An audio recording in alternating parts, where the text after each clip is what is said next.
Эфирда яңалыклар чыгарылышы студияда Лилия Гатсин алга таба койбір темалар турында кыскача. Велосипед юллары һәм җәяүлеләр тротуарлары барлыкка киләчәк. Машиналар юлын яңартачаклар. Шалдан магистраль урамын капиталь ремонтлау дәвам итә. Яңа прокурор шәһәр бюджетын бүлү депутатлар сайлау чалда. Шәһәр советының 44-нче утырышы каралды. Велосипед юллары һәм җәяүлеләр тротуарлары барлыкка киләчәк. Машиналар юлын яңартачаклар һәм 4 полосалы итәчәкләр. Шалда магистраль урамын капиталь ремонтлау дәвам итә. Исегезгә төшерәм, күп кенә автомобиль сөючеләр әлеге участокта чокырлар күп дип зарланган иде. Бүген төзелеш эшләренең барышын шәһәр мэры Наил Мәгъдиев бәяләде. Объектта безнең төшерү төркемендә булды. Магистраль урамының озынлыгы 2 километрдан аз гына артыграк. Анда хәрәкәт зур, бөкеләр дә була, бигрәк тә пик сәгатьләрендә. Иртән һәм кичен юл Чаллыга Тукай районы ягыннан төп керү урынының берсе булып тора. Төзүчеләр сүзләренчә, юл өлеше тар һәм күп санлы чокырлар белән булган. Аларны капиталь ремонт вакытында бетерәчәкләр. По одной полосе сделан фрезерование сделан ямочный ремонт и вложен выравнивающий слой асфальтобетона. На данный момент идут строительство тротуаров и уширение проезжей части. И в последующем доделаем освещение. Машина йөрү өлеше 7 метрдан 15 метрга кадәр киңәйтеләчәк. Җәяүлеләр тротуарларын 2 яктан, 1 яктан вело юллар ясаячаклар. Мы здесь также обновим и остановочные павильоны. Если мы видим, здесь они старого образца, бетонированные. Здесь появятся новые, наши стандартные, комфортные остановочные павильоны. Безусловно, каждый заезд на остановочный павильон будет удобный, будут расширены заезды для того, чтобы обеспечить безопасность дорожного движения. В осенний период, в период озеленения, благоустройства городских территорий, мы планируем здесь провести большие работы по озеленению прилегающих территорий к улице Магистральной. Это будут пирамидальные тополя, это будут липы. Контракт буенча төзелеш эшләре бу елның декабрына кадәр тәмамланырга тиеш, әмма юл төзүчеләр объектны иртәрәк файдалануга тапшырырга исәп тота. Лилия Гатсина, Эльмира Гайнетдинова, Кирилл Хабзей, яңалыклар. Әгәр сезне берәр проблема борчыса яки шатлыклы хәбәр җиткерәсегез килсә, безнең WhatsApp хезмәтенә мөрәҗәгать итегез. Фотосурәтләрегезне һәм видеоларыгызны 8939 311 31 31 телефоны буенча көтеп калабыз.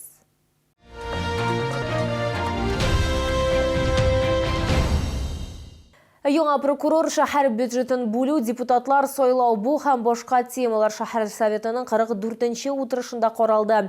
Барысында тәртип буенча алдагы минутларда сөйләрбез. Шәһәр советының 44-нче утырышы барышында Ярчалы мэры яңа прокурорны өлкән юстиция киңәшчесе Фәнис Шайхаттаровны тәкъдим итте. Сессиядә шулай ук Шамил Аюповны махсус операция ветераннары советы рәисе вазифасына тәкъдим иттеләр. Понимаю, что крупный промышленный центр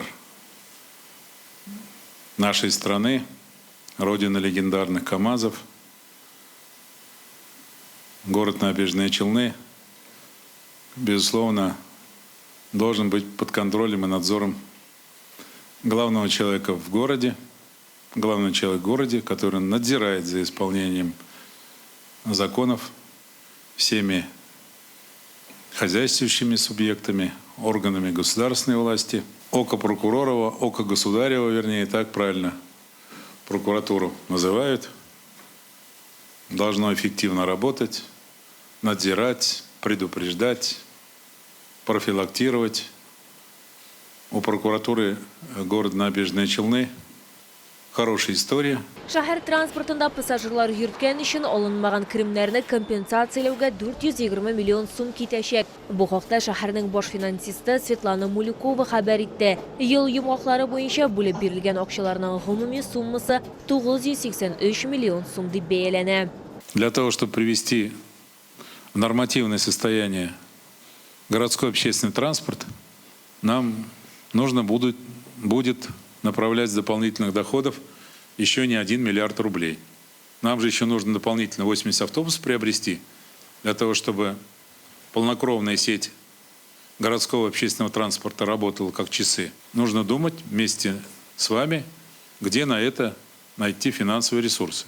экономика 2025 года, она пока складывается довольно сложно.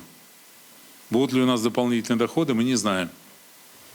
Дай Бог нам выполнить плановое назначение. Барлығы шәһәр советы бюджетынан қалған 818 миллион сум бөліп беруіне раслады. На предоставление бесплатного питания детям военнослужащих, принимающих участие в специальной военной операции, детям с ограниченными возможностями здоровья из многодетных семей 94 миллиона 112 тысяч рублей. Муниципаль сайлауларны узыру датасы итеп 14 сентябрь расланды. Шул ук көнне Чаллы халкы республика рәисен, шулай ук Мәләкәс округы буенча Татарстан дәүләт советы депутатын сайлаячак. Лилия Гатина, Сергей Вильданов, яңалыклар. Татэнергоүчек җәмгыяте филиалы Йоршолы җыллык челтәрләре предприятиесенең матбугат хезмәте хәбәр итүенчә, турбаларны гидравлик сынауның 3нче этабы тәмамлану алдында. Күп объектларга кайнар су бирелә. Опрессовкалауның 3нче этабында яңа шәһәрдәге 194 торак йорт кайнар сусыз калган иде. Аларның 42сенә гидравлик сынау башланганнан соң 4нче көнендә кайнар су бирелде. Әлегә 22нче, 23нче, 24нче бистәләр кайнар сусыз. Бирдә җыллык торбаларын реконструкцияләү эшләре бара. 25-тә 15 һәм 27-дә 06 йортларындагы торбаларда кимчелекләр табылган. Аларда ремонт эшләре дәвам итә. Бүгенге көндә Йоршолы җыллык челтәрләре предприятиесе барлык йортларның 89%-ын кайнар су бирү системасына кушты. 3000-ге якын бала шәһәр читендәге лагерьларда беренче сменада ял итәргә өлгергән инде. Бу атнада мәктәп яна лагерьлары үз эшләрен төгәлли. Димәк, мәгариф объектларында капиталь ремонт башлана. Тулырак киләсе материалда.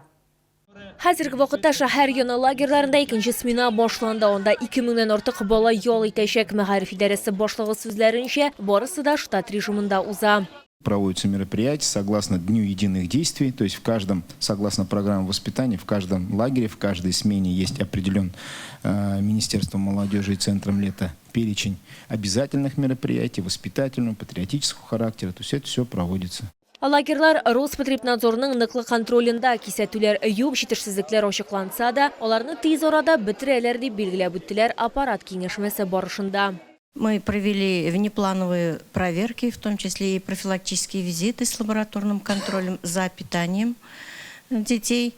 Также открылись загородные лагеря, тоже организованные. Каждая смена будет охвачена проверками и профилактическими визитами. Замечаний нет, но есть какие-то замечания, в ходе проверок устраняются.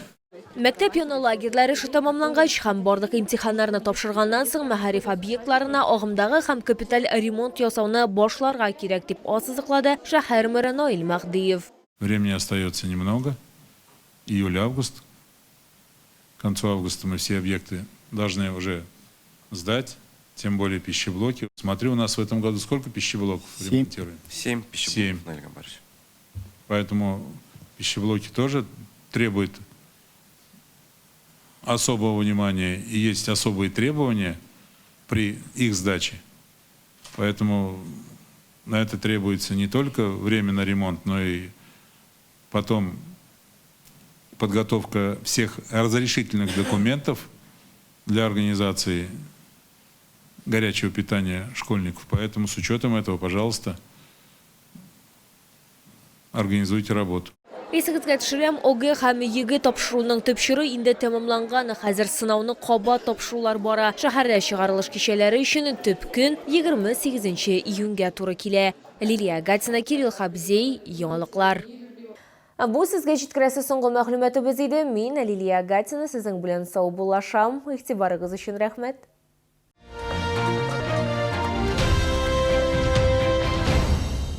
Рекламная компания iMedia уже более 12 лет успешно работает на рынке рекламных услуг. Запустим рекламу в лифтах и подъездах жилых домов города. Индор-реклама на стендах в лифтах и подъездах – это гарантированный контакт, близость к потребителю и широкий охват аудитории. Заяви о своей компании. Звони 45 19 02.